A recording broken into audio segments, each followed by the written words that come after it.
Welcome to Rajendra Tandon videos. We continue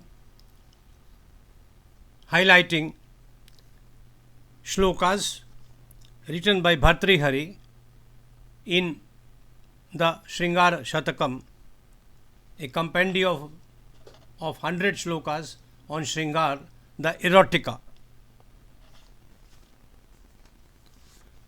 Bhartrihari was a king in Ujjain. Having been jilted by his queen, he gave up his kingdom in favor of his brother and shifted to a cave near the city. There he wrote great poetry in Sanskrit. The most well known are the three Shatakas, that is 100 Shlokas each of Niti, Shringar and Vairagya.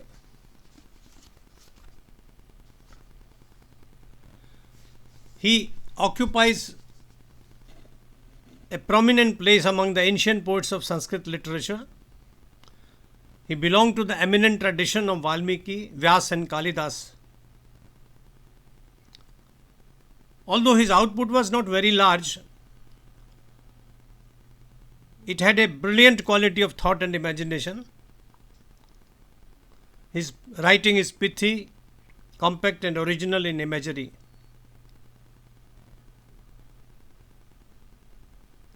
Sringarashatkam is erotic filigree delicately carved in rich detail. Bhartrihari deals with the themes of love, separation, of deceit, of rendezvous and of burning passion. From the innocent to the well-versed, Bhartrihari has something to ignite and yet entertain the mind of anyone aesthetically inclined. Sringarashatkam, however, is different from Kama Sutra. It excites because it deals subtly with human emotions of love and rejection, while Kama Sutra deals with the sociology and the technology of making love.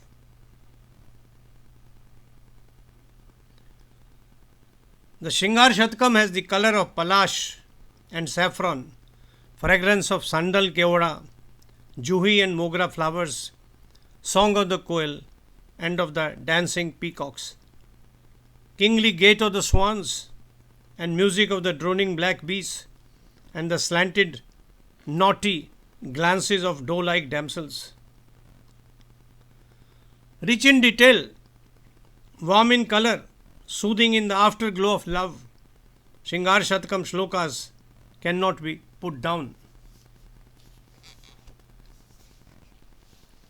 In the 4 Shlokas that we take up today, Bhartrihari deals with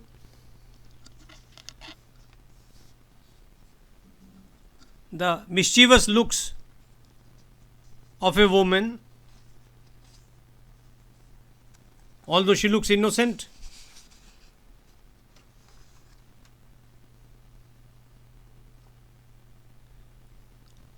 The pain of virha, of separation.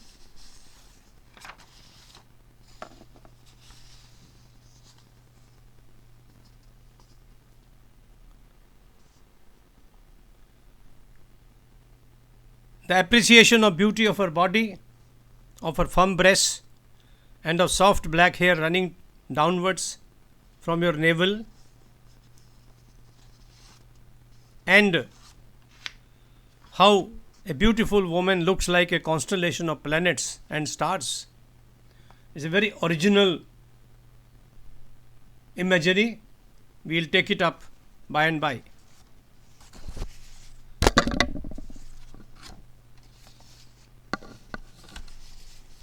In the Shloka 13, he writes Mugdhe Dhanukshta Keyam Apurva Tvai Drishyate Yaya Vidhyasi Chetansi Gunai Raivana Sayakai. O innocent one, how unique is your skill in the sport of archery. With your enchanting qualities alone, you can pierce my heart without shooting an arrow.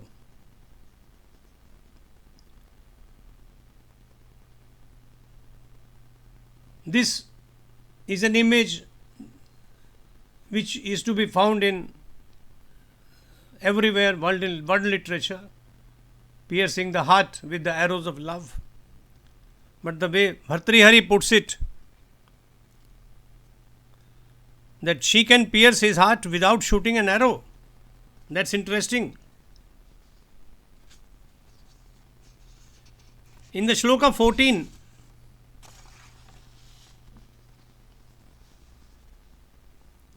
it is night time. He says, Sati Pradipe Satyagno Satsu Tarar Ravi Indushu Vina Me Mrig Shavaksha Tamo Bhutam Idam Jagat. The lamp has been lighted. The glow from fire illuminates where I sit. The sun is away busy with his diurnal journey. The moon shines bright in the sky. The stars twinkle overhead. Yet, my world is dark without my doe-eyed beloved. The lover sits alone. He looks at nature, he looks at the sun, he looks at the moon, he looks at the lamps lighted in his room. But he is alone. The loneliness overpowers him, overwhelms him.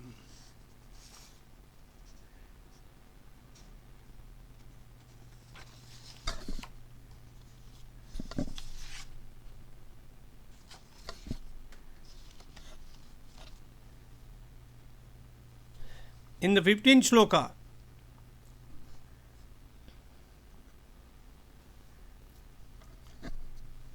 Bhartrihari in his own way describes the woman's body in the front and says, right from her bosom to her navel and to the hair below, every part is beautiful and exciting. O lovely belle, he says, fair enough, your rising heavy breasts, your mobile eyes, your coquettish slanted eyebrows and your red lips agitate the mind of the amorous. It's as open a description as it can be. The poet writes, but I find no justification for people to be upset by the straight line of soft black hair running downwards from your navel. I don't have to explain to you what he is referring to. But he calls this black hair running downwards from her navel like a word of good luck written by Pushpa Yudh. Pushpa Ayudh is Kamadev, who wields an arrow of flowers. And it is so symmetrical, he says. Look at the minute observation. And he says, why should it disturb people? Why? But the hidden meaning is, it is exciting, it is disturbing, is it erotic? It makes the lover want more. He wants to look at it because it excites him. And why not? What is love making for? Why do lovers meet if not for their bodily pleasures? In the last shloka that we are discussing,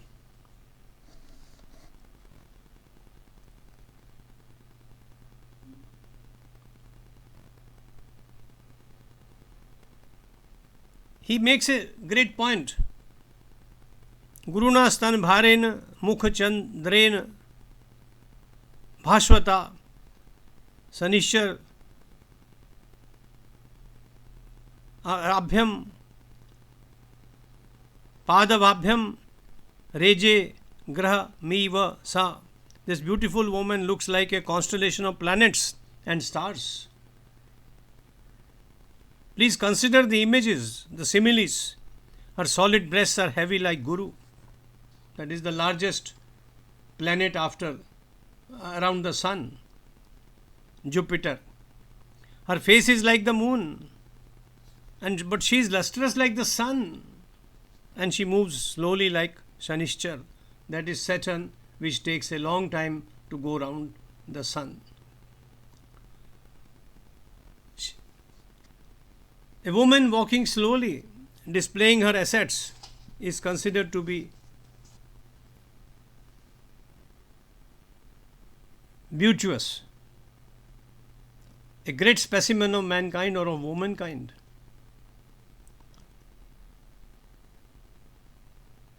All the fashion parades today use this technique. Bhartrihari described her body as a constellation of planets. The image of breasts being heavy like the Jupiter and her movement being slow like the Saturn.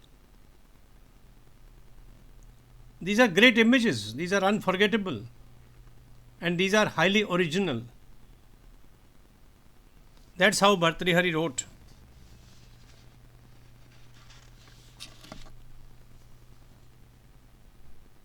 I hope you enjoy these descriptions.